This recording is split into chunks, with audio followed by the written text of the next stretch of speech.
One thing I think is really useful is verbal mirroring. Mirroring is taught a lot in the business world, physical mirroring, replicating the physicality, the behavior of someone in front of you, which is fraught with danger too. Verbal mirroring is something that FBI hostage negotiators are trained in, and we have mirror neurons in our brain that react positively when we see someone behaving and speaking like we are. It sends kind of a sympathetic, empathetic idea to our brain. So when the hostage taker is hearing words, if they use some of the same words, especially colloquialisms and pet phrases, it will trigger a sense of empathy and get that person to calm down. A lot of times people come out of these sieges and it's not because they got some sort of ransom or, what they wanted. It's because they felt listened to and they felt understood, which is really what we as human beings are seeking in almost all of our interactions. Okay, joining us now on Open Book is Jeremy Hurewitz. He's a journalist, national security expert, strategic advisor, but he's now an author. You should run out and buy this book because I really enjoyed it. It was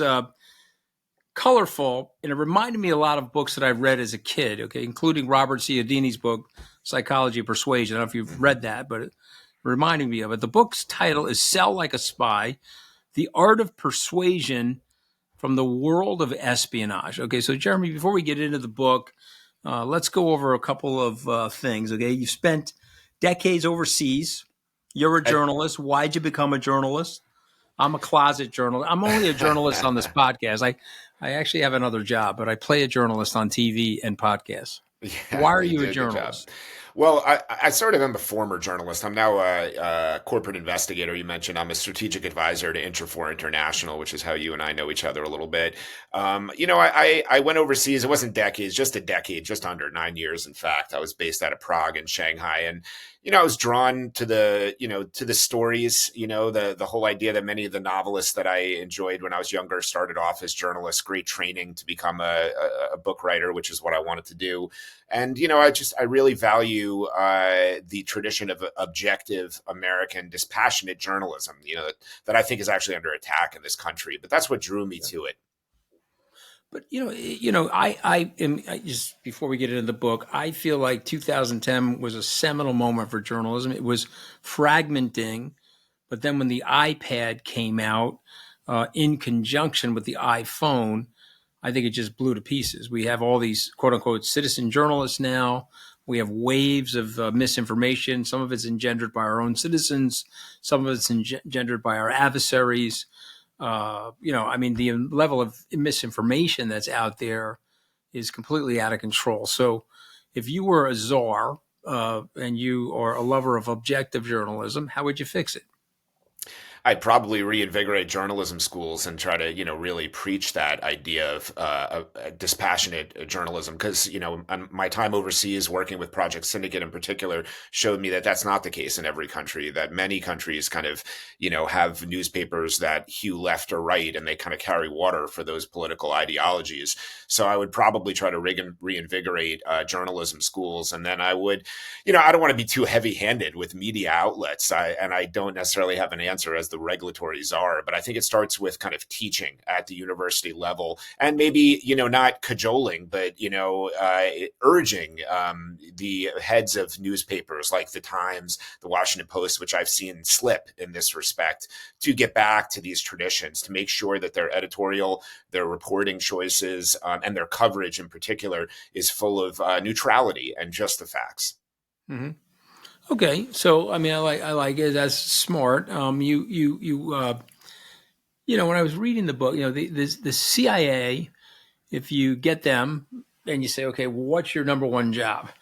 They say it's recruiting, and you say in your book that if you want to be a good spy, you got to be a good salesman. That the sales techniques involved are important. And so, if you're a CIA agent somewhere in Berlin in the 1980s, you're trying to get a East Berliner, a KGB agent, to come in and to, defect or to become a double agent. Mm-hmm. So tell us about that. Tell us about why spying and selling are coincident to each other. Yeah, well, I always say that, and I noted in the book that spies are the world's best salespeople because there's no harder sale to make than convincing someone to buy into treason. And what I tell audiences when I give keynote speeches or when I do sales trainings, that the CIA does a great job in assessing motivation. What is going to be the motivating factor that someone's going to buy into what the CIA is selling? It could be a sick child in an impoverished home country that can't get the care that they can get in the US. It could be money. It could be a sense of grievance. They've been passed over for a job, but the CIA does a lot of work in assessing those motivations. And I think in the sales world, we don't do as good enough a job in that way. Salespeople think that, oh, I'm a charming person. I have a great product or service. This person should want to buy from me. And we don't think about motivation enough. So, every time I've talked with CIA case officers, they've always kind of grabbed this idea and said, yes, this is absolutely true. Because, Hollywood makes you think that spies are James Bond, driving an Aston Martin, engaged in seduction and gunfights, or Jason Bourne with ridiculous and mysterious abilities. But really what they are elite relationship managers. When you meet many CIA case officers, they're extremely likable. They're great listeners many times. Sometimes they can be really gregarious and great to be with, but they have incredible emotional intelligence and they can really read people and relate to them. So, when you start to get into that, you have some really good areas. And then finally, what I tell people is that sometimes if you're trying to make a sale in the corporate world, especially, and Anthony, you're in finance. I've done a lot of work in finance. You have some towering egos in this space. And you have to sometimes get past that. And spies are uniquely trained to leverage what's known as radical empathy, finding that kernel of humanity in somebody that might be really difficult to get to. And, I point to the fact that spies aren't recruiting people they would normally choose to be friends with. It's criminals, terrorists, diplomats from some of the world's most odious regimes. And they're incredibly good at finding that kernel of humanity. So there's so many similar narrative threads in the two different kind of trade crafts on those sides. So I had my first intelligence briefing. I'll take you back to July of 2017. The analyst said something to me that I will never forget. He said, there are workhorses and there are show horses in the government. Okay. What I'm about to give you is a distillation of all the workhorses. They're around the world and they're providing us with this information. And one of the things that struck me about these intelligence briefings is that we just don't know a lot, Jeremy. There's a 40% chance of this, a 60% chance of that. It's not like the movies where you read the thing and you're like, okay, Bin Laden is in the house and about that. We didn't know that. We were taking a good guess at it. I mean, in hindsight, it looks great. It looks like it's not 2020, it's 2010. But I guess what I would say, and I'd like to get your reaction to it, when you think about espionage, how much of it is that sales technique? How much of it is the gut of the analyst, he or she? She's interacting with somebody, she's gleaning information, and she's got to make sure that the person's not lying to them, make sure it's not a double agent. There's all types of derivative thinking that has to go on. Take us through that, if you don't mind. Well, it obviously depends on each situation and the relationship, but you alluded to some of it, spies and FBI counterintelligence agents, other elite government officials, and, they're all over the book, are trained in reading body language and detecting deception. So, they're able to sort of, watch people's body language when a certain question is asked or when they say something, and no one piece of body language is going to say, for sure that it means one thing, but they'll take that in. They'll see, sometimes people can say something while shaking their head. So their body, contradicts what they're saying. So being sensitive to those things, being sensitive to what I call the atmosphere and intangibles, what's going on in the environment around them, who's sitting at the table with them, where are they speaking? This could influence how they speak as well. Gut level, choices or assessments of things they're at their best grounded in deep experience. So a CIA analyst who knows a certain country or region extremely well, listening to the reporting on a particular asset, is going to have, more than just sort of, human instinct. They're going to have expertise that will inform that gut level assessment. But ultimately, espionage and intelligence, whether, it's in the government space or in, the corporate space, which is what I do today with Interfor, we narrow an information gap. And I think that's what that analyst was telling you. If I'm working for a hedge fund today and, they want to understand something about, the potash industry, we might not be able to absolutely tell the hedge fund analyst with 100% certainty what's going on, but we could narrow that information information gap so the trader can make an informed decision. And you, in your former role there, when you were getting briefed, needed to understand what was going on geopolitically to work with the president and policymakers. So they were attempting to help you narrow a gap and make a more informed decision. That's the best that intelligence can do. Yeah, and I would also say that, you're sitting there, you're getting information that's been distilled through other areas of the government. If you're in the White House, these are decisions that couldn't be made by thousands of other people, and so it goes to the president and his staff to try to figure it out. But you say there's one skill that's sort of a universal skill that you write about. Tell us about that universal skill that you need if you want to sell like a spy. I think you're referring to active listening, which I describe as the most important skill that a spy, a salesperson, or just about anybody could have. And universal. It's universal. It's appropriate and applicable in a relationship, commercial relationship, your friendships, your relationship with your wife or spouse or girlfriend. I'm sorry, I didn't mean to interrupt, but I thought that was brilliant. Tell us what active listening is. Yeah, thanks so much. And I was, I'm a listener to your podcast, and I was listening to the one with the gentleman, his name escapes me, about comfort and all of that, and how we eat and all of that. And you were referring to evolutionary traits, and that is at the heart of why active listening is so difficult. It's so important. We can just start with that because what happens when you feel listened to? You feel respected, you feel seen, you feel understood. But we sort of give everybody a broad pass about being a bad listener because we all are essentially bad listeners. We're all listening for a chance to reply. We want the other person to please shut up so we can tell you our interesting and witty reply. And that's because of our evolution.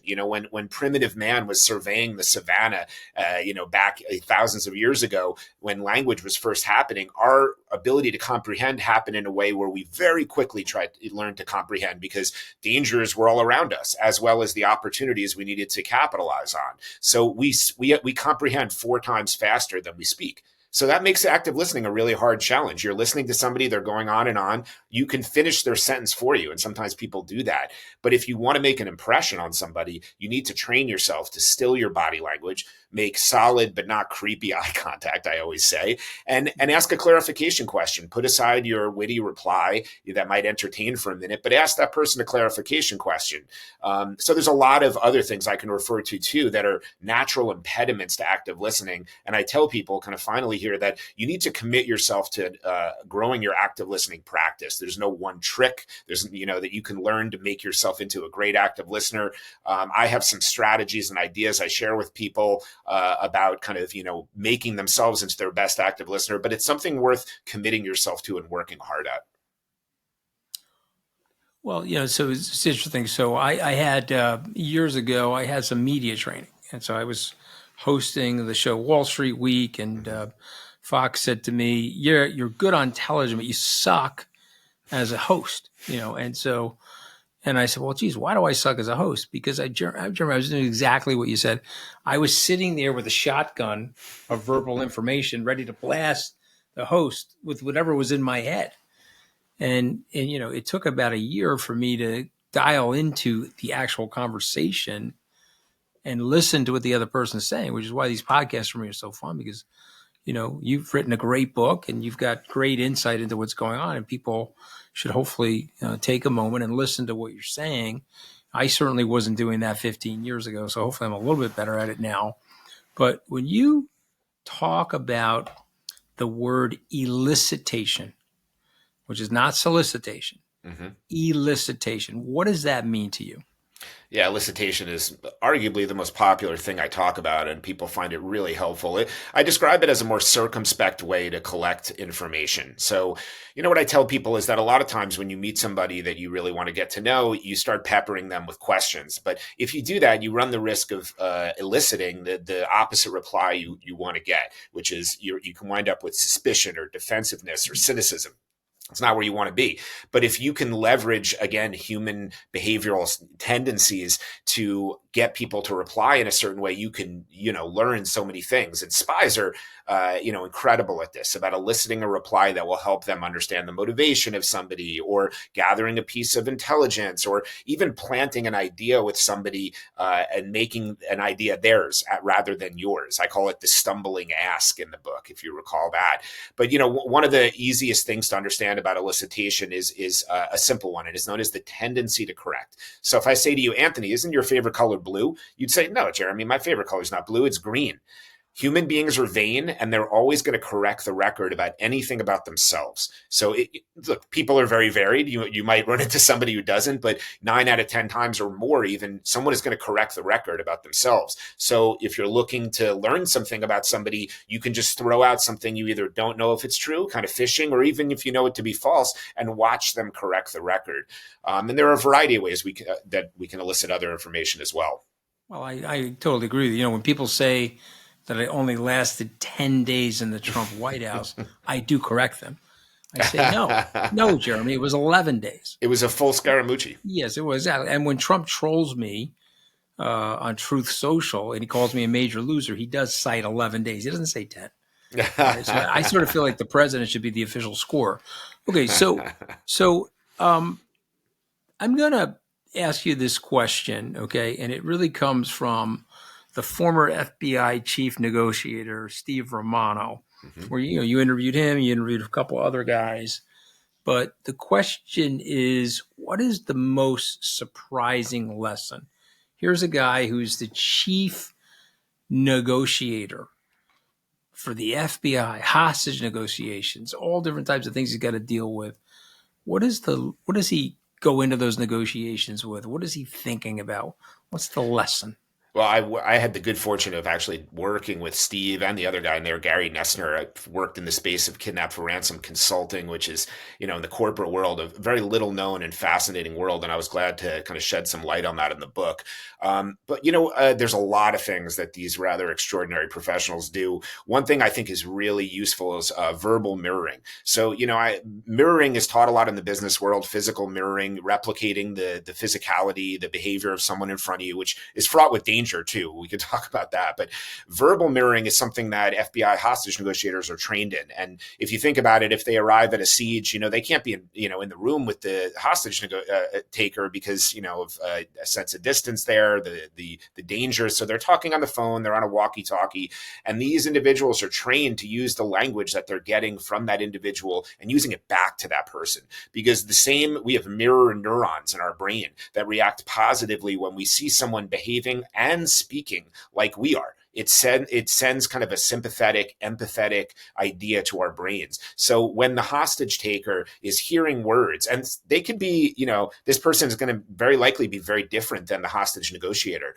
So using different slang, coming from a different socioeconomic class, but the hostage taker, again, shouldn't kind of fall over their face and be garish about it. You don't want the person to see what you're doing. But if they use some of the same words, especially colloquialisms and pet phrases, it will trigger a sense of empathy and get that person to calm down, and leads to the outcomes that I note in the book, where a lot of times people come out of these sieges and it's not because they got, some sort of ransom or, what they wanted. It's because they felt listened to and they felt understood, which is really what we as human beings are seeking in almost all of our interactions.